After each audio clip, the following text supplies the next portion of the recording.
As a freshwater biologist, no, who has been doing research in different watersheds in the Philippines, malinis man yan o madumi, nasaksihan ko ang kalagayan ng ating kalikasan at gaano ito maaaring maapektuhan ng hindi sustainabling paggamit at pag-unlad ng hindi lamang mula dahil sa tao, kundi dahil sa natural na pabago-bagong klima na pinasasama nito dahil na-accelerate natin yung impacts ng climate change.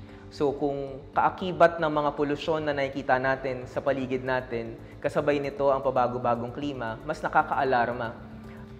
Biotechnology would really play a big role when it comes to environmental sustainability, climate action, and resilience.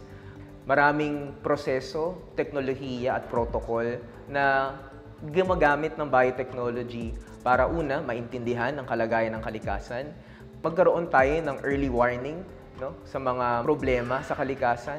Gayon din para mas magkaroon tayo ng sustainableng pagkukunan ng mga pangangailangan, ng mga trabaho. As such, we have to look into this operational area as a good springboard for us to tap the potential of biotechnology in ensuring sustainable environment and climate resilient Philippines.